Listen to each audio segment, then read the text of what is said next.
Hello all, welcome to story world. నేను రిజ్వానా. యజ్ఞనారాయణ గారు సిటీలో పెద్ద పేరు పలుకుబడి ఉన్న లాయర్. అతని ఏకైక కుమార్తె సౌరి చిన్నతనంలోనే తల్లిని పోగొట్టుకోవడంతో చాలా గారాబంగా పెరుగుతుంది. యశస్వి చిన్నతనంలోనే తల్లిని పోగొట్టుకొని తండ్రికి దూరం అవుతాడు. ఆ సమయంలో యజ్ఞనారాయణ గారు దగ్గరకు చేరదీసి విద్యాబుద్ధులు నేర్పిస్తారు. ఇంజనీరింగ్ అయి తిరిగి వచ్చిన యశస్విని తన దగ్గరే అట్టిపెట్టుకుని ఉద్యోగం, హోదా మరియు పలుకుబడి వచ్చేలా చేస్తారు. తండ్రి ఇలా అందరికీ సాయం చేయడం సౌరికి ఏమాత్రం నచ్చదు. సౌరి, యశస్విల మధ్య పచ్చగడ్డి వేస్తే భగ్గుమనే శత్రుత్వం ఏర్పడుతుంది. కానీ యజ్ఞనారాయణ గారికి వీరిరువురు పోట్లాడుకోవడం ఏమాత్రం నచ్చదు. ఇది గ్రహించిన యశస్వి సౌరితో స్నేహంగా ఉండకపోయినా విరోధం మాత్రం ప్రకటించడం లేదు. ఇంతవరకైతే విన్నాం కదా. ఇక్కడ నుంచి కథ ముందుకు ఇలా సాగుతుంది. ఫోన్ గణగణా మోగింది. 2 సార్లు మోగిందో లేదో బాత్రూమ్ తలుపు తెరుచుకుని ఒంటి నిండా టర్కీ టవల్ చుట్టు పెట్టుకున్న ఒక 20 సంవత్సరాల యువతి తలుపు తీసుకొని పరిగెత్తుకు వచ్చి ఫోన్ తీసింది. ఆ అమ్మాయి తల మీద స్నానం చేసిందేమో. భుజాల వరకు ఉన్న పొట్టి జుట్టు నీళ్లు కారుతూ మెడ దగ్గర ఇరుపక్కల అంటుకుపోయి ఉంది. ఫోన్ తీసి హలో అంది. అవతల నుంచి కంఠం వినగానే ఒక్కసారి ఆ అమ్మాయి ముఖం ఆనందాతిశయంతో వెలిగిపోయింది. హాయ్ రాజేంద్ర, ఎక్కడ నుంచి మాట్లాడుతున్నావు అంటూ ఆనందం పట్టలేనట్లుగా కేక పెట్టింది. అవతల నుండి మాట్లాడే యువకుడి గొంతు కూడా అంతకంటే రెట్టింపు ఉత్సాహంగా ఉంది. Hello honey, as usual telephone booth నుంచే. అక్కడ గదిలో ఎవరైనా ఉన్నారా? ఎవరూ లేరు. మీ జ్యేష్ఠ సోదరుడు? అతను ఆగాడు. ఆఫీస్కి వెళ్ళిపోయాడుగా. వదిన గారు వంట ఇంట్లో ఉన్నారు. నువ్వేం చేస్తున్నావు? ఇప్పుడే స్నానం చేశాను. జస్ట్ షవర్ ఆపి టవల్ తీసుకుంటుంటే ఫోన్ వచ్చింది. ఎందుకో నువ్వే అనిపించింది. గబాల్న పరిగెత్తుకు వచ్చాను. మై గాడ్, అలాగే వచ్చేసావా? అతని కంఠంలో తెచ్చిపెట్టుకున్న ఆశ్చర్యం. ఒంటి నిండా తువాలు చుట్టు పెట్టుకునే వచ్చాను. ఆ అమ్మాయి గారాలు పోయింది. హనీ, పరిగెత్తుకు వచ్చేయాలనిపిస్తోంది. ఎలా ఉన్నావు? ఆ సౌందర్యం కాస్త వర్ణించి చెప్పకూడదు? నాకెలా తెలుస్తుందమ్మా? ఆ అమ్మాయి గారాలు పోయింది. ఈ గారాలు 2 రకాలు.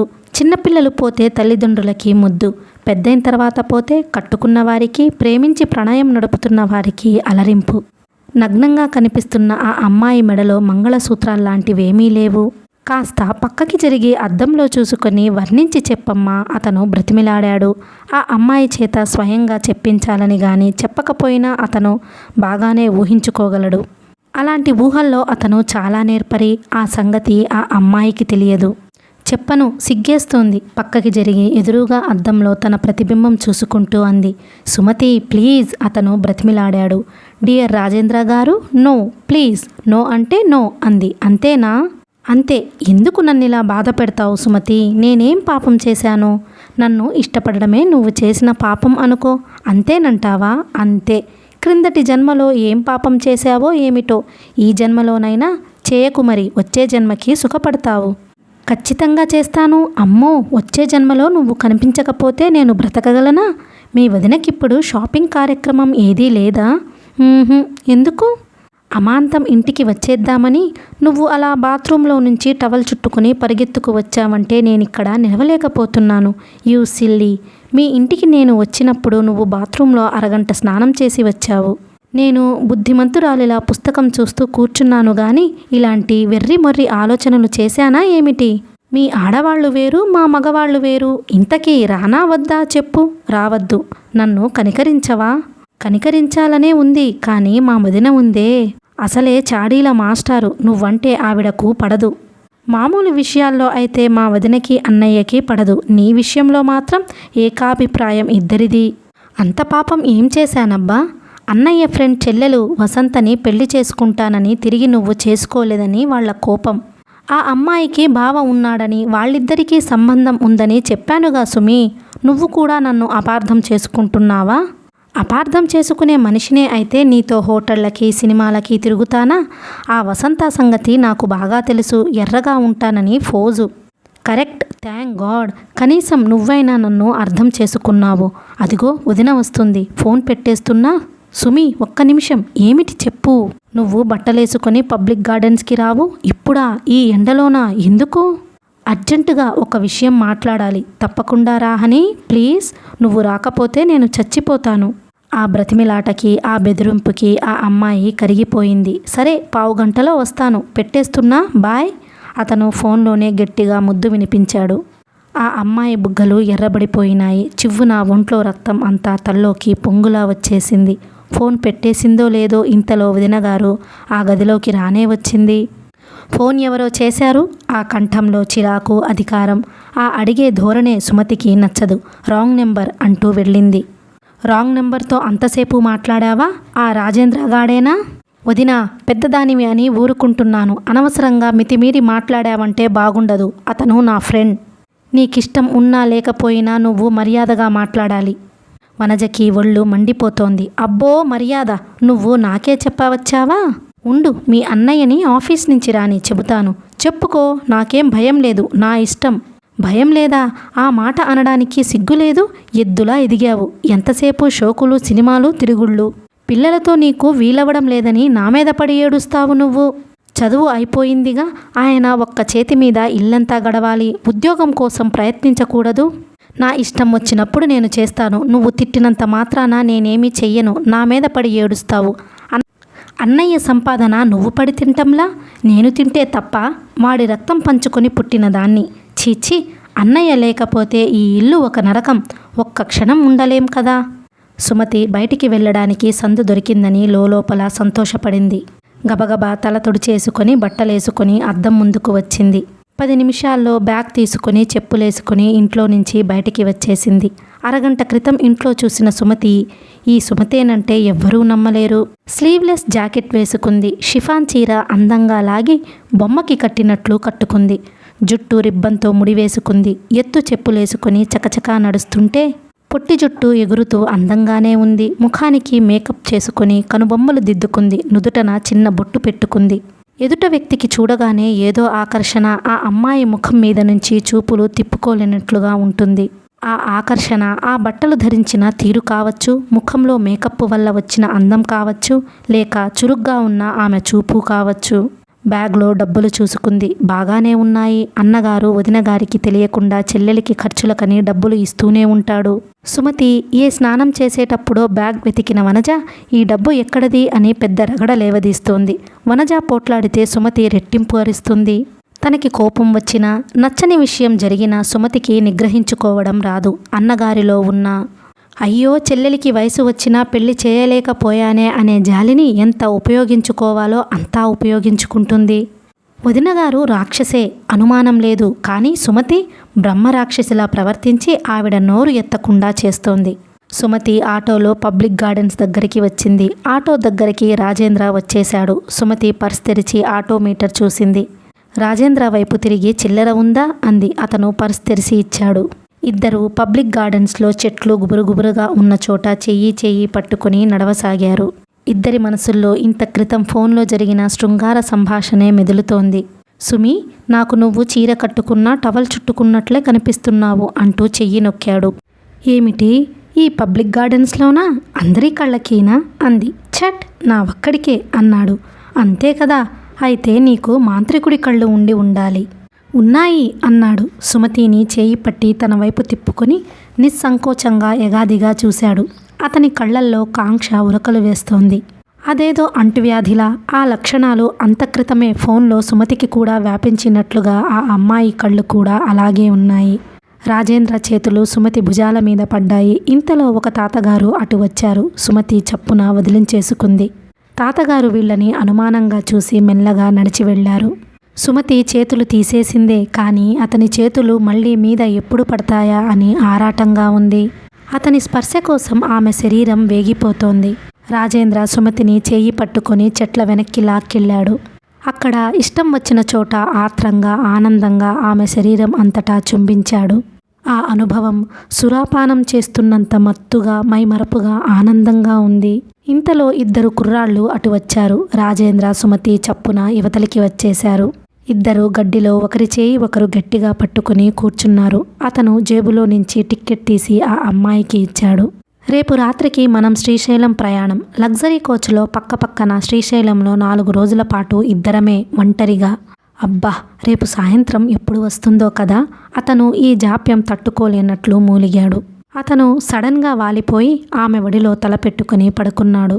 సుమి, నిన్ను వదిలి నేను క్షణం కూడా ఉండలేను. ఐ లవ్ యూ గొంతు నిండా ఇష్టమే.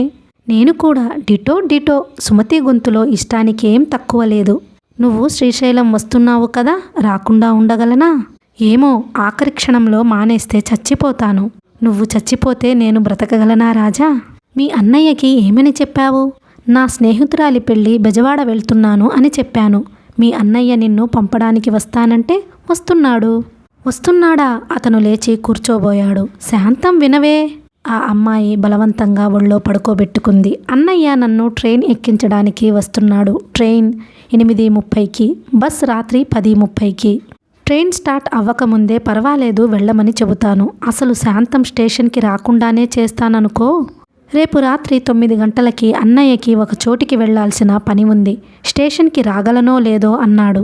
అతను ఆకాశంలో మబ్బుల వైపు చూస్తూ ఉండిపోయాడు. క్షణం ఆగి అన్నాడు, సుమతి, మీ అన్నయ్యకి నువ్వంటే అంత నమ్మకం, ఇష్టం కదా? ఆయనని మోసం చేయడానికి నీకు బాధ అనిపించదా? అనిపించదు. ఎందుకని? నేను మా అన్నయ్యకి మేలు చేస్తున్నాను కాబట్టి. ఎలా? అన్నయ్యకి నా పెళ్లి చేయాలంటే బోలెడు ఖర్చు. నేను నిన్ను లవ్ మ్యారేజ్ చేసుకుని అన్నయ్యకి ఆ భారం దింపేస్తున్నానుగా. ఓ, ఐ సీ. అలా అయితే పర్వాలేదు. నిన్ను ఇలా రహస్యంగా నా వెంట ఊరు తీసుకువెళ్ళడానికి నాకు పూర్తి అధికారం ఉంది. అవునా? కరెక్ట్, ఒప్పుకుంది. సుమి, నాకేమనిపిస్తుందో తెలుసా? ఏమనిపిస్తోంది? ఈ ప్రపంచానికి ఏదైనా విపత్తు వచ్చి నేను నువ్వు తప్ప అందరూ చచ్చిపోతే బాగుండుననిపిస్తోంది. అప్పుడు ఏంచక్కా మనిద్దరమే. ఆ అమ్మాయి ఆలోచించింది. అందరూ పోయి మా అన్నయ్య వదిన మాత్రం ఉండాలి. ఎందుకుటా? నాకు డబ్బు ఇచ్చేది, కావలసినవన్నీ చూసేది మా అన్నయ్యేగా. అతను సుమతి ముక్కు పట్టి ఊపుతూ, సెల్ఫిష్ రాస్కెల్. చూసావా, నీకు మీ అన్నయ్య మీద ఎంత ప్రేమో. నాకు మా అమ్మా నాన్నల మీద ప్రేమే లేదు. ఎందుకు లేదంటావు? ఎలా ఉంటుంది చెప్పు? లేచినప్పటి నుంచి మా అమ్మ డబ్బు సంపాదించవు, ఎందుకు పనికిరావు నువ్వు అంటూ ఒకటే రొద. ఇక్కడ డబ్బు బజార్లలో పోగుపోసి ఉందా ఏరుకు రావడానికి? మా నాన్న కూడా అంతే, బాధ్యత లేదు, ఇంటి విషయాలు పట్టించుకోవు అంటూ నస. అంతమంది పిల్లల్ని నేను కనమన్నానా? ఈ తల్లిదండ్రులు ఉన్నారే, వీళ్ళు మనల్ని సెంటిమెంట్స్కి కట్టిపడేసి తమ సొంతానికి ఉపయోగించుకోవాలని అనుకుంటారు. నేను చిన్నప్పటి నుంచి ఫ్రీ బర్డ్నే. నాకు ఎవరైనా అడ్డు వస్తే నేను సహించను. ఆ మాట వినగానే సుమతి వంగి అతన్ని గట్టిగా కౌగిలించుకుంది. అందుకే నువ్వంటే నాకిష్టం. మన పెళ్లి విషయంలో మీ అమ్మా నాన్న పెత్తనం లేదని నాకు తెలిసినప్పటి నుంచే నేను నీకు మరీ దగ్గరైపోయాను. నువ్వు చాలా వ్యక్తిత్వం గలవాడివి, సమర్థుడవి. లేకపోతే ఏమిటి చెప్పు?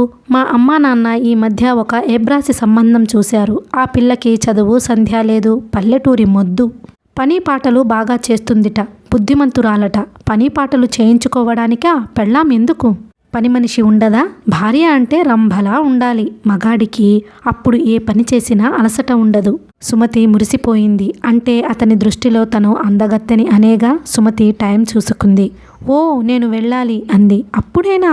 అతను ముఖం చిన్నబుచ్చుకున్నాడు. ఓ డియర్, ఇంకా కూర్చునేదాన్నే, కానీ సాయంత్రం ఒక పార్టీ ఉంది. ఎక్కడా?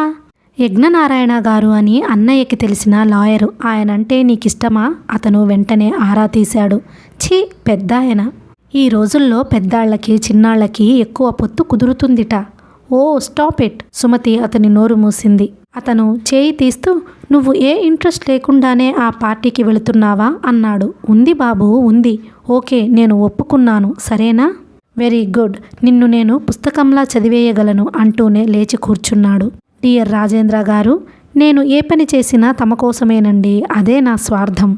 యజ్ఞనారాయణ గారికి నాకు లంకె ఏమిటో, నీకు ఉద్యోగం ఏదైనా ఇప్పిస్తారేమోనని. రాజేంద్ర కళ్ళల్లో వ్యంగ్యం అంతరించిపోయింది. సుమతి చేయి 2 చేతుల్లోకి తీసుకుని పెదవులకి ఆనించుకుని గోముగా చూస్తూ, హనీ, సారీ. నేనిప్పుడు అన్న మాటలన్నీ నిజం అనుకుంటున్నావా ఏమిటి?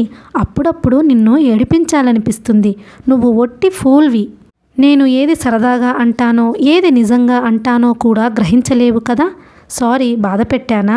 చీచి, నేను విధవని అంటూ తల దగ్గరకి తీసుకున్నాడు.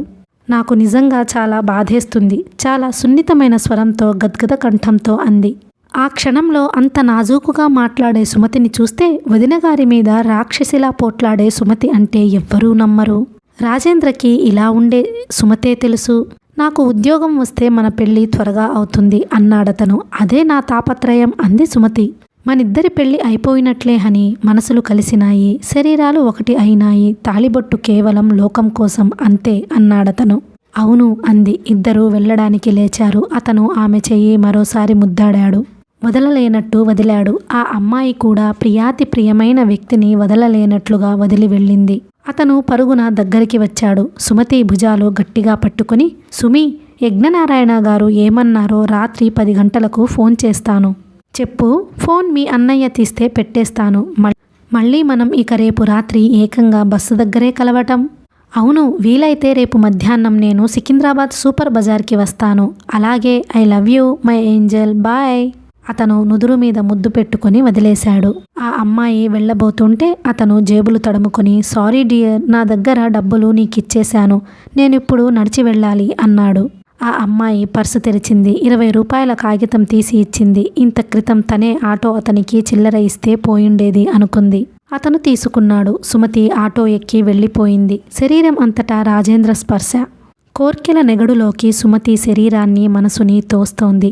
అతని నోటి వెంట వచ్చే భాష కంటే అతను చేతులు తన శరీరంతో మాట్లాడే భాష సుమతికి ఇంకా ఇష్టం. స్వర్గంలో ఉన్నట్టుగా ఉంటుంది. ఇంకెంతసేపు? ఒక్క 24 గంటలు. శ్రీశైలం వెళ్లే బస్సులో ఎక్కితే ఇహ స్వర్గం ఇద్దరిది. కుమారి సుమతిగా వెళ్ళిన తను శ్రీమతి రాజేంద్రగా తిరిగి వస్తుంది.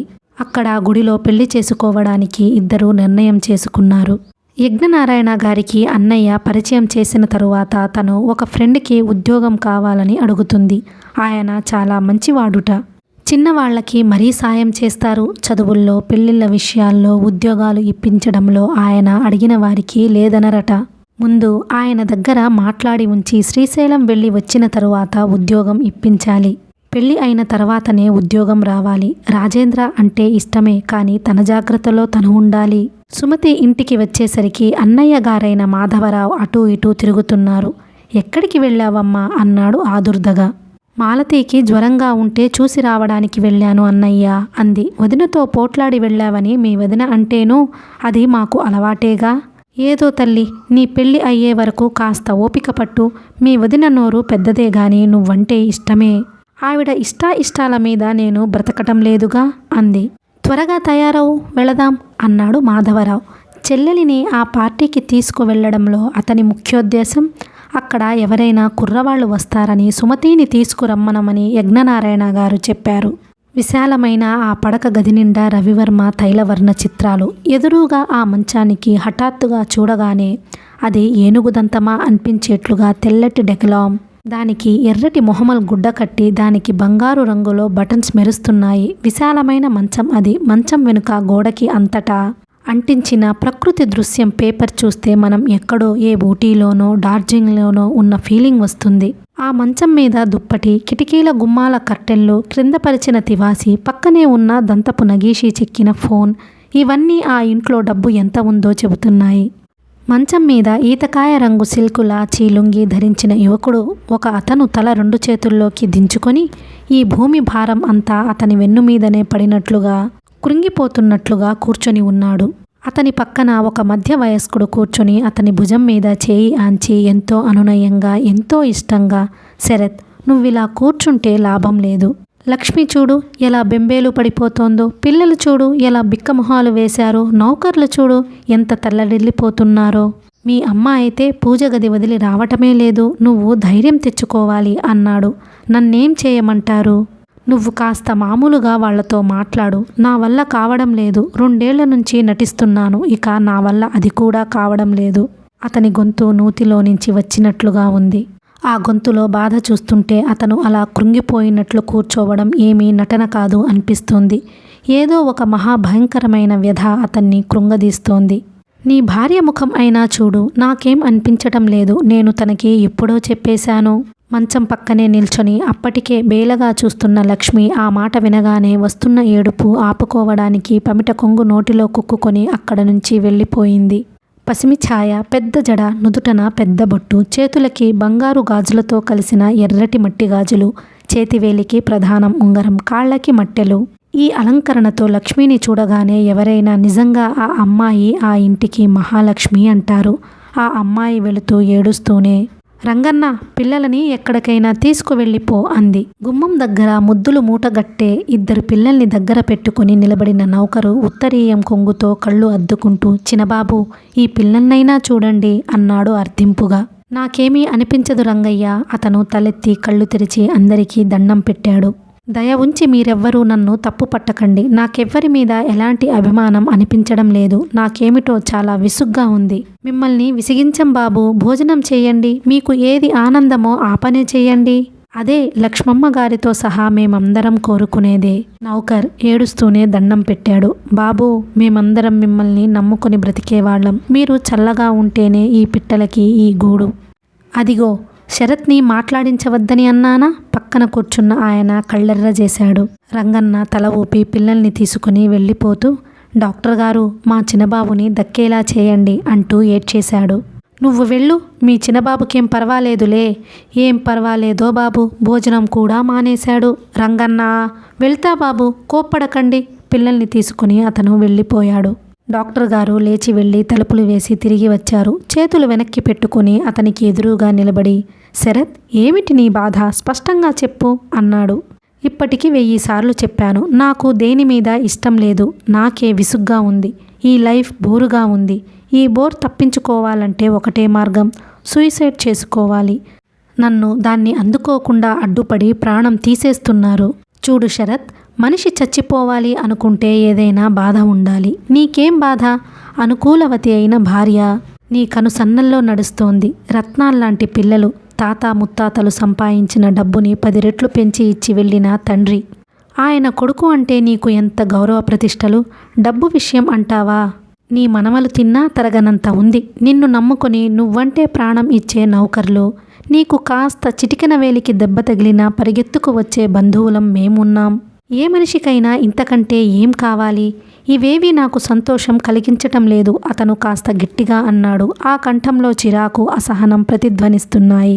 పోనీ వ్యాపారం మార్చుకో, నీకు అప్పుడు సంతోషంగా ఉంటుందేమో. డబ్బు సంపాదన నాకేం అవసరం లేదు. ఆయన మళ్ళీ పక్కన కూర్చున్నాడు. భుజం మీద చేయి వేశాడు. తగ్గుస్వరంతో అన్నాడు, చూడు శరత్, లక్ష్మి నీకు చెప్పమని చెప్పింది. నీకు ఇంకెవరైనా ఆడపిల్ల మీద ఇష్టం కలిగితే తనకేం అభ్యంతరం లేదుట. నువ్వు పెళ్లి చేసుకున్నా, ఇంటికి తీసుకువచ్చినా తనేం అనుకోదట. ఆయన వాక్యం పూర్తి కాలేదు. అతను గుప్పిళ్ళు బిగించాడు. My God, I will kill her. తనసలు నా భార్యేనా? నిజమైన భార్య అయితే అలా అంటుందా? ఇంకో పిల్లను నేను తెచ్చుకోవాలా? అసలు నాకు దేని మీద ఇంట్రెస్ట్ లేదు. మొర్రో అంటే ఎవ్వరూ నా మాట వినిపించుకోరేం. మీరు నా గురించి ఏమనుకుంటున్నారు? ఒక అమ్మాయి కోసం చస్తున్నానని అనుకుంటున్నారా? ఓ హెల్, లక్ష్మి కంటే నాకు ఎవరు సుఖమిస్తారు? లక్ష్మి కంటే నన్ను ఎవరు ప్రేమగా చూస్తారు? ఏది లక్ష్మి? ఎక్కడా? ఇలా పిలవండి. ఇన్నాళ్ళు నాతో కాపురం చేసిందే నేను ఉమనైజర్ అనుకుంటుందా? అయితే ఇప్పుడే ఇక్కడే చస్తాను. ఏది లక్ష్మి? ఎక్కడా? అతను లేచి దూకుడుగా, ఆవేశంగా తలుపులు తెరవడానికి వెళ్ళబోతుంటే డాక్టర్ బ్రహ్మాజీరావు గారు అతన్ని భుజాలు గట్టిగా పట్టుకుని కౌగిటేసుకుని బలవంతంగా ఆపారు. I will kill her. నన్ను సందేహిస్తుందా? ఇంతలో దడాలన తలుపులు తెరుచుకున్నాయి. లక్ష్మి పరుగున వచ్చింది. ఏమైంది అంది. ఏం లేదు, నువ్వెళ్ళు అన్నారాయన. ఇలారా, నేను సెక్స్ కోసం మొహం వాచి ఏడుస్తున్నవాడిలా ఉన్నానా? నా ప్రవర్తనలో ఏం చూసి నువ్వు ఆ మాట అన్నావు? ఏమైంది అంది లక్ష్మి మళ్ళీ నిస్సహాయంగా. నువ్వెళ్ళమ్మా, డాక్టర్ గారు గట్టిగా అన్నారు. లక్ష్మి వెళ్ళిపోయింది. శరత్ పెనుగులాడుతుంటే డాక్టర్ గారు బలవంతంగా తీసుకువచ్చి మంచం మీద కూర్చోబెట్టారు. శరత్, నువ్వు మరీ మతిలేనివాడిలా ప్రవర్తిస్తున్నావు. మీరే నన్ను రెచ్చగొడుతున్నారు. నాకు బాధగా ఉంది. నన్ను ఎందుకు వదిలేయరు? ఓ హెల్, అతను హఠాత్తుగా ఏడవసాగాడు. మేం ఏం చేస్తే నీకిష్టం చెప్పు? మీరెవ్వరూ నా కంటికి కనిపించవద్దు. నా గురించి పట్టించుకోవద్దు. నా మానాన నన్ను వదిలేయండి. ఓకే, కానీ ఒకటి నువ్వు వాగ్దానం చేయాలి. ఏమిటది? నువ్వు ఆత్మహత్య చేసుకోను. మీరు నన్ను వదిలేస్తే నేనేం చేయను. నాకు విసుగు పుడుతోంది. ఉదయం లేచినప్పటి నుంచి రాత్రి పడుకోబోయే వరకు ఒకటే జీవితం. ఏ మార్పు లేదు. ఓ హెల్, ఎలాంటి మార్పు కావాలంటావు? నాకు తెలియదు. ఓకే, ఈ క్షణం నుంచి మేము నీ సంగతి పట్టించుకోం, సరేనా? నీ జీవితం నీది. మీరు అన్నమాట మీద ఎక్కడుంటారు? ఉంటాం అని చెబుతున్నాం కదా. నువ్వు వచ్చి మమ్మల్ని పలకరించే వరకు నిన్ను మేం పలకరించం, సరేనా? అన్నమాట నిలబెట్టుకుంటే అప్పుడు నాకు సంతోషం. ఇంతలో ఫోన్ మోగింది. బ్రహ్మాజీరావు గారే తీశారు. శరత్ వైపు చూస్తూ యజ్ఞనారాయణ గారు సాయంత్రం పార్టీకి వస్తున్నావా లేదా అని అడుగుతున్నారు అన్నాడు. నేను చెప్పలేను, నా ఇష్టం అయితే వెళతాను, లేకపోతే లేదు. బ్రహ్మాజీరావు గారు ఫోన్లో చూస్తానన్నాడండి అని చెప్పి పెట్టేశారు. సరే నేను వెళతాను అని లేచి బయటికి వచ్చారు. వచ్చే ముందు తలుపులు దగ్గరికి వేసి వచ్చారు. గదిలో మంచం మీద కూర్చుని లక్ష్మి ఏడుస్తోంది. పక్కనే అన్నపూర్ణమ్మ గారు నిలబడి ఓదారుస్తోంది. వాడికి ఏదో గాలి సోకిందేమ్మా, మా గురువుగారు తాయెత్తు ఇస్తాను అన్నారు, అది కడితే గాలి అంతా పోతోంది అంటోంది. బ్రహ్మాజీరావు గారు ఆ మాట వినగానే, గాలి లేదు తాయెత్తు లేదు అన్నపూర్ణమ్మ గారు, మీరు అలాంటివి చేసే అతనికి మరింత విరక్తి తెప్పిస్తున్నారు. చూడు లక్ష్మి, మీ ఆయనకి సుస్థి ఏం లేదు, ఇంకో స్త్రీ మీద చాపల్యం అసలే లేదు. నువ్వు అలాంటి దిగుళ్ళు ఏమీ పెట్టుకోకు. శరత్కి ఒక కొత్త రకమైన వ్యాధి వచ్చింది. అది వ్యాధి అనడానికి కూడా వీల్లేదు. మనసంతా ఒక నిర్లిప్తత, ఏ పని పట్ల ఉత్సాహం లేని మనస్తత్వం. నేను సైకియాట్రిస్ట్ రంగనాథంతో మాట్లాడాను కదా, ఆయన ఏమన్నారంటే అంటుంటే, ఏమన్నారు లక్ష్మి వెంటనే అడిగింది. ఆ కళ్ళల్లో చెప్పలేనంత ఆశ, ఆసక్తి. భర్తకి వేరే స్త్రీ మీద మమకారం లేదు అనేసరికి లక్ష్మికి కొండంత ధైర్యం వచ్చింది. భార్యకి నరకం లాంటిది అదే. తను సర్దుకుపోవడానికి సిద్ధపడింది. లక్ష్మికి భర్త అంటే ప్రాణం. అతను తనని ఇష్టపడి చేసుకున్నాడు. అతనికి ఆనందం ఇవ్వటమే తన జీవన ధ్యేయం అనుకుంటుంది. అతని మనసుకి ఎక్కడ నొప్పి కలుగుతుందోనని అతి జాగ్రత్తగా మసులుకుంటుంది. పిల్లల్ని కూడా మంచి ప్రవర్తన గలవాళ్లుగా తీర్చిదిద్దుతుంది. అత్తగారితో పోట్లాడదు. ఆవిడకు కూడా కోడలంటే ఇష్టమే. లక్ష్మి అందరి ఆడపిల్లల్లాంటిది కాదు. భర్త దగ్గర తనకి ఏం కావాలో పొందుతుంది. అతని దగ్గర మిగతా వ్యక్తులు, తల్లి, నౌకర్లు, స్నేహితులు, బంధువులు, వాళ్ళకి ఏం కావాలో పొందనిస్తుంది. వాళ్ళందరూ శరత్ మీద అలా ఆధారపడడం, అతన్ని అభిమానించడం లక్ష్మికి ఇంకా ఇష్టం. తన భర్త గొప్పవాడనే ఆరాధనాభావం, దేవుడికి ప్రతిరూపం అనుకుంటుంది. శరత్కి సైకియాట్రిస్ట్ 5-6 సిట్టింగ్స్ తీసుకున్నాడు. బ్రహ్మాజీరావుకి చెప్పాడు. శరత్కి అది వ్యాధి కాదు, మానసికమైన నిర్లిప్తత. అతనికి చిన్నప్పటి నుంచి దేనికి లోటు లేదు. అందం, డబ్బు, చదువు, పేరు, తల్లిదండ్రుల దగ్గర గారాబం, భార్య దగ్గర ప్రేమ, నౌకర్ల దగ్గర వినయం అన్నీ అయాచితంగా లభించినాయి. తండ్రి సంపాదించిన డబ్బు, పేరు ఏ పని చెయ్యాలన్నా సులభం. వ్యాపారంలో డబ్బు రాబడి ఎక్కువైందే తప్ప తరగలేదు. అతనికి ఊహ తెలియక ముందు నుంచే ఆ ఇంట్లో అన్ని సౌకర్యాలు ఉన్నాయి. తండ్రి అతను అడగడం ఆలస్యం, కొండ మీద కోతినైనా తెప్పించి ఇచ్చేవాడు. కలతలు అంటే ఏమిటో అతనికి తెలియవు. అతని జీవితం ఆటుపోట్లు తెలియని ప్రశాంత నిర్చల సాగరం. అతను ముఖం కడుక్కోకముందే కాఫీ సిద్ధం. ఆకలి వేయకముందే పంచభక్ష పరమాన్నాలతో భోజనం రెడీ. తినకపోతే పెళ్లి కాకముందు తల్లి, పెళ్లి అయిన తరువాత భార్య, ఒకటే గొడవ. డబ్బు చూస్తే ఈ డబ్బుకి ఇంత విలువ ఏమిటి, ఇది కూడా ఒక కాగితం నోటేగా అనిపిస్తుంది. బంగారం, వజ్రాలు చూసి ఈ ఆడవాళ్లకి ఇంత మోజు ఎందుకు, అవి ఒక లోహం, ఒక బొగ్గులే కదా అనే నిర్లిప్తత. ఆకలి అంటే ఏమిటో అతనికి తెలియదు. డబ్బు ఇబ్బంది చెప్పినా అర్థం కాదు. సెక్స్ అంటే ఏమిటో బాగా నిర్దిష్టమైన ఆలోచనలు తెలియని మొహమాటపు వయసులోనే 21 సంవత్సరానికే అతనికి పెళ్లి చేసేశారు. లక్ష్మి మూలంగా గౌరవం, డబ్బు అతనికి రెట్టింపు అయినాయి. అతను స్త్రీలోలుడు కాదు. తనకి ఇంట్లో దొరక్కపోతే కదా బయట మార్గాలు వెతకడానికి. దానికి తోడు అతనికి లక్ష్మి అంటే చాలా ఇష్టం. ఎంతసేపు తన కోసం ప్రాకులాడుతుంది. ఒక్కోసారి అతనికి విసుగు వస్తుంది. తన పెంపుడు కుక్కకి, భార్యకి తేడా ఉండదనిపిస్తోంది. అతని జీవితం అంత క్రమంగా, ఇదంతా యాంత్రికంగా అనిపించింది. స్తబ్దత అలుముకోసాగింది. లక్ష్మి, తల్లి, నౌకర్లు అతనికి ఏదో అయిపోయిందని కంగారు పడసాగారు. ఇది అతనికి మరీ చిరాకు తెప్పించింది. అతను చిరాకుగా కళ్ళు మూసుకొని పడుకోవడానికి కూడా తనకి స్వేచ్ఛ లేదు. వీరంతా ఒక పెద్ద బంధాలు అనే విసుగు వచ్చేసింది. అతను అందరితో మాట్లాడడం తగ్గించేశాడు. తిండి తగ్గిపోయింది. వ్యాపారం మేనేజర్లకి వదిలేశాడు. ఎవరు మాట్లాడినా విసుగు, విసుగు, విసుగు.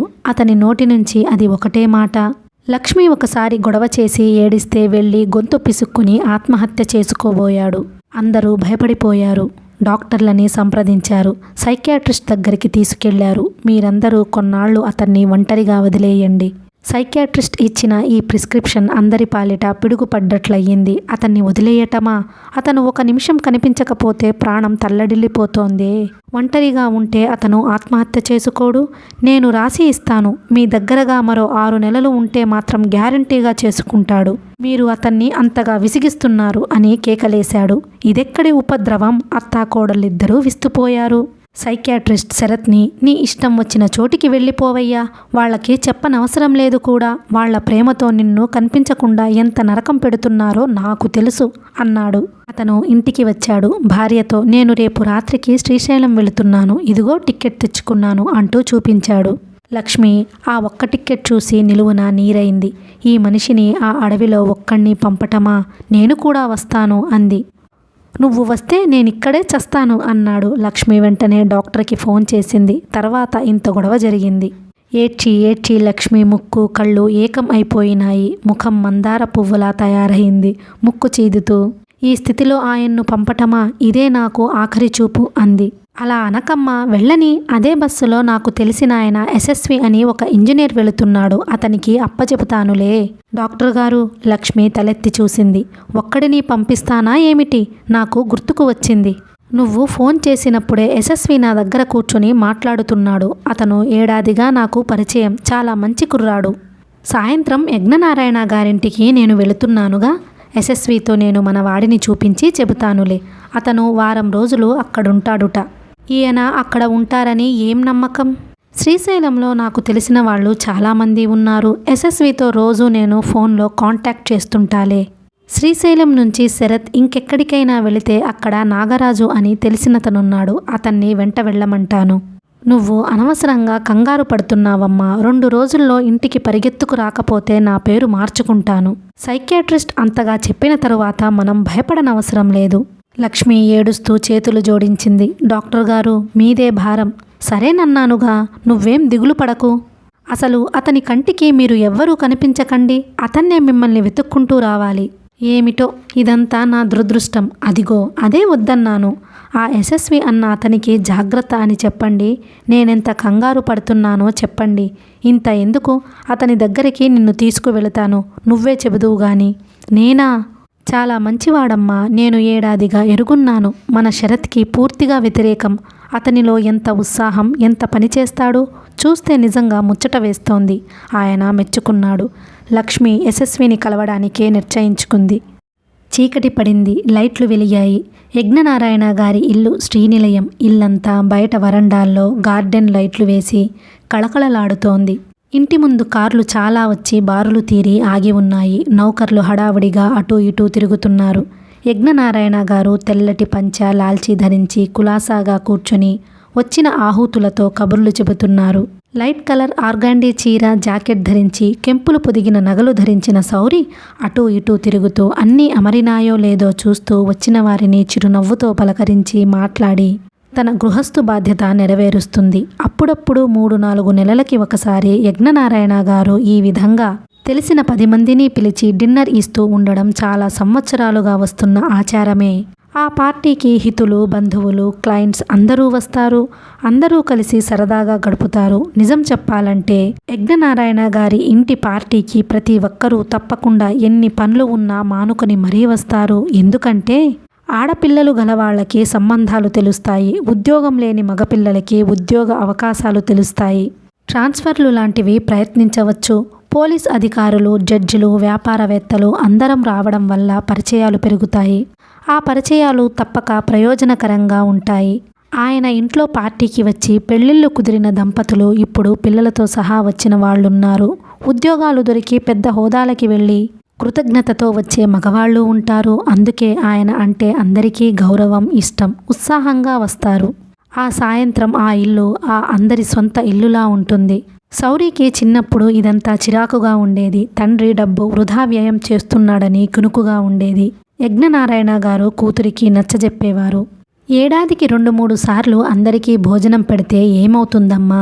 నేను ఎప్పుడు నా కోర్టు కేసులు, క్లయింట్స్ అంటూ హడావిడిగా ఉంటాను. ఎవరితోనూ మాట్లాడే తీరుబడే ఉండదు. ఎవరెవరు ఎలా ఉన్నారో తెలియదు. ఇలా అప్పుడప్పుడు కలుసుకుంటుంటే వచ్చిపోతున్న సంబంధ బాంధవ్యాలు ఉంటాయి అనేవారు.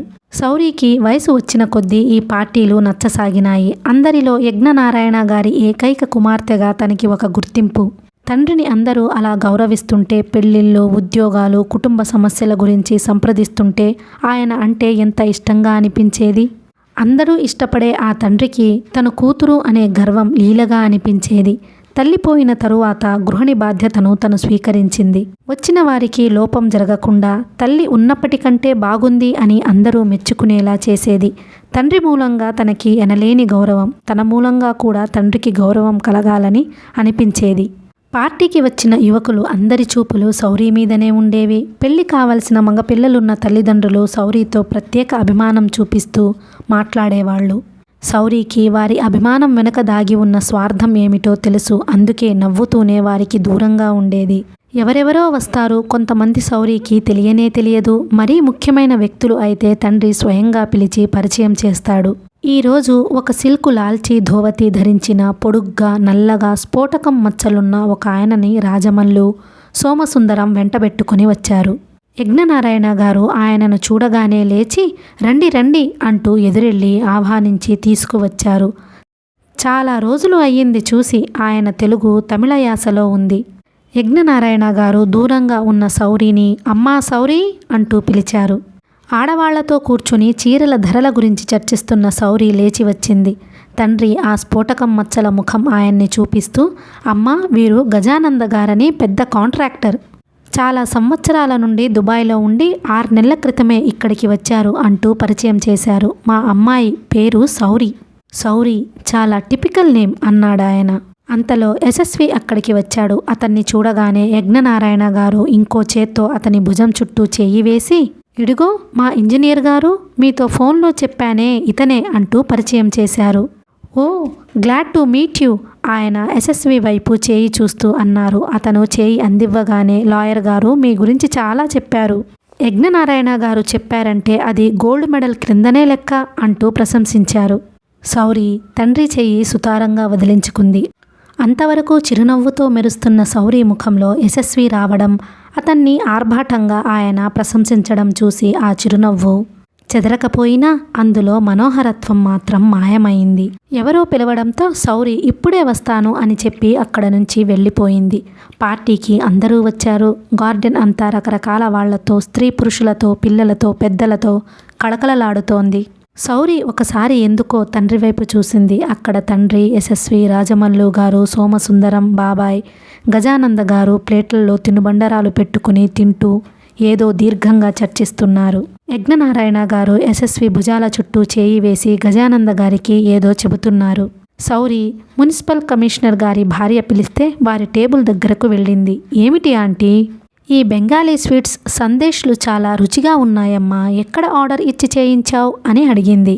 బెంగాలీ సుమతి వాళ్ళకి ఫోన్ చేస్తే వాళ్ళు చేయించి ఇంటికే పంపారు ఆంటీ. అరుగో మిసెస్ భట్టాచార్య, మిమ్మల్ని పరిచయం చేస్తాను రండి అంటూ ఆవిడని చెయ్యి పట్టి లాక్కెళ్ళింది. మిసెస్ భట్టాచార్యకి కమిషనర్ గారి భార్యను పరిచయం చేసింది. వారిద్దరూ స్వీట్స్ గురించి మాట్లాడుతున్నారు. అక్కడికి దగ్గరలోనే తండ్రి వాళ్ళు మాట్లాడుతున్నారు. శౌరికి యథాలాపంగా వారి ప్రసంగం చెవుల్లో పడింది. యజ్ఞనారాయణ గారు అంటున్నారు, మిస్టర్ గజానంద్, నేను చెప్పిన తరువాత ఇక మాట వెనక్కి తీసుకునే ప్రసక్తే లేదు. Okay, it is a deal. నేను మీరు కోరిన సాయం చేయడానికి సిద్ధం. మీరు కట్టాలనుకున్న ఆ హోటల్ కమ్ హాస్పిటల్ బిల్డింగ్ మా యశస్వికి ఇవ్వడం ఖాయం. ఓకే, మీరు మాకు ఇంత ఫేవర్ చేయగాలేంది, ఇది మాకు కష్టమా? ఆయన ఎవరో పిలిస్తే పక్కకి వెళ్ళాడు. వెంటనే రాజమల్లు, సోమసుందరం కూడా వెళ్ళారు. అసలు ఈ బెంగాలీ స్వీట్స్ ఉన్నాయే? కమిషనర్ గారి భార్య మాటలు చెవిలోకి దూరినాయి. యశస్వి అంటున్నాడు, అంకుల్ నో, నేను ఈ డీల్కి ఒప్పుకోను. నా గురించి మీరు రిస్క్ తీసుకోవడం ఇష్టం లేదు. యశస్వి, ఇందులో రిస్క్ ఏముంది? ఆఫ్టర్ ఆల్ 2 నెలలు పాటేగా. అయినా సరే నాకిష్టం లేదు. శౌరి ఆడవాళ్లు చర్చిస్తున్న స్వీట్స్ సంభాషణ వదిలేసి ఈ మాటలనే శ్రద్ధగా ఆలకిస్తోంది. యజ్ఞనారాయణ గారు నచ్చజెబుతున్నట్లుగా అన్నారు. యశస్వి, నువ్వు గొడవ చెయ్యకు. ఇది నీకు ఒక గోల్డెన్ ఛాన్స్. గోల్డెన్ ఛాన్స్ అయినప్పుడు రిస్క్ తీసుకోవడంలో తప్పు లేదు. అంకుల్, నాకిష్టం లేదు. హుష్, గజానంద గారు వింటారు. విననీయండి, నేనే చెప్పేస్తాను. ఆ అగ్రిమెంట్ నాకు అవసరం లేదు. యశస్వి, ఆ మాత్రం జాగ్రత్త నాకు తెలియదంటావా?